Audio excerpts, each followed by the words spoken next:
असर डालना। अब इसे इंग्लिश में क्या कहेंगे? आइए सीखते हैं।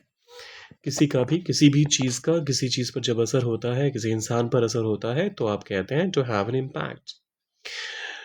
एग्ज़ाम्पल के लिए जब कभी भी आप इसका इस्तेमाल करेंगे, तो हैव एन इम्पैक्ट ऑन और फिर उसके बाद आप नाउन का इस्तेमाल करते हैं। ये बहुत ही फॉर्मल कंसिडर किया जाता है, तो इसका भी ध्यान रखिएगा।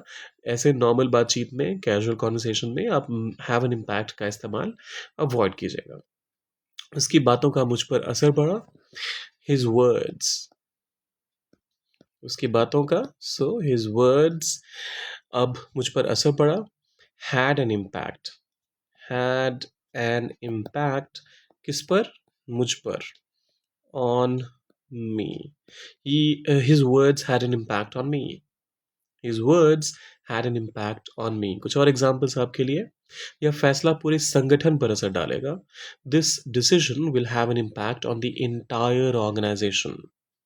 This decision will have an impact on the entire organization. शिक्षा का जीवन पर गहरा असर होता है। Education has a deep impact on life.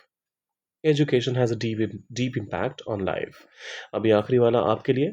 क्या तुम्हारे फैसले का दूसरों पर असर पड़ा? सोचिए इसका ट्रांसलेशन क्या होगा? डालिए कमेंट्स में और जाने से पहले सब्सक्राइब, लाइक और शेयर कर दीजिएगा। मिलते हैं जल्दी।